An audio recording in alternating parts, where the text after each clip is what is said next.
ওমা এ কি শিলনোড়ায় মশলা বাটছে কি হবে আজকে? আর পটল চিংড়ি। পটল চিংড়ি, আচ্ছা আচ্ছা, ওই জন্য মশলা বেটে করছো? মশলা বেটে করলে টেস্ট। মশলা বেটে করলে টেস্ট হবে, শিলনোড়ায় মশলা বেটে করলে একদম ওহো সেই টেস্ট হবে। চিংড়ি মাছ আর আলু ভাজছো, আর ভাজার দিকে হয়ে গেছে। আর এই যে পটলটা ভিজে রেখেছে তাই তো? তোমার বেশি দেরি লাগবে না তো দাদা নাকি? আলুটা ভেজে কষালে হয়ে যাবে তাই তো?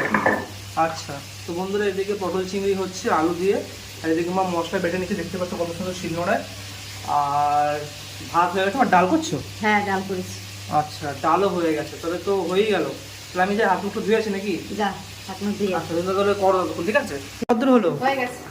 আচ্ছা, এই ফুটছে? হ্যাঁ, হয়ে গেছে না? এখন নামাবো। ও, আর এখানে পেঁয়াজি করছো? বাহ, আবার পেঁয়াজিও হচ্ছে বন্ধুরা। এখানে হচ্ছে পটল তরকারি প্রায় হয়ে গেছে, ডাল তো হয়ে গেছে বললে? হ্যাঁ, ডাল হয়ে গেছে। ডাল হয়ে গেছে, এই যে ডাল ডাল বন্ধুরা হয়ে গেছে, আর এদিকে হচ্ছে পেঁয়াজি, আর এদিকে তরকারি প্রায় হয়ে গেছে। ওমা, তাহলে খেতে দাও নাকি? বন্ধুরা বসে পড়েছে খেতে, দেখতে পাচ্ছ একদম মা গুছিয়ে খেতে দিয়ে দিয়েছে। আজকে বেশি কিছু নয়, তবুও যেন মনে হচ্ছে অনেক কিছু। এরকম দেখতে পাচ্ছ কত বড় বড় একদম চিংড়ি মাছ, এই বড় বড় সাইজের একটা চিংড়ি মাছ বন্ধুরা। আর এখানে রয়েছে ডাল, আর এখানে রয়েছে পেঁয়াজি। ওহো, এই যে পেঁয়াজি একদম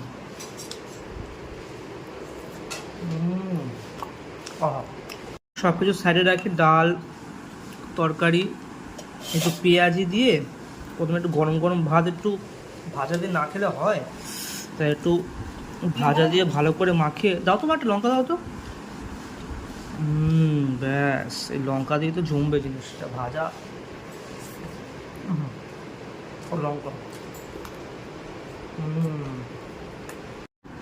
যখন হলে শুকনো শুকনো একটু ডাল দিয়ে খেতে হবে, আর শুকনো শুকনো বেশি ভালো লাগে না, একটু ডাল হলে জিনিসটা পুরো জমেই যাবে। এই যে ডাল খেয়ে নিলাম, মাখিয়ে নিয়ে এবারে খেতে হবে।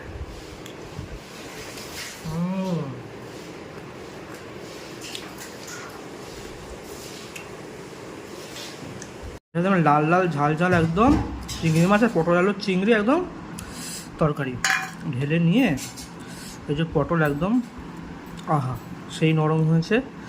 একটু আলু নিলাম, আলু নিয়ে একটু ভাতটা ভালো করে মাখাতে হবে, মাখিয়ে এখান থেকে যে বড়ো বড়ো চিংড়ি মাছ, চিংড়ি মাছটা দিয়ে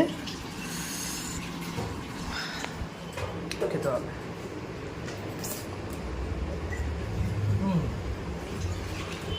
বাবু সেই হচ্ছে।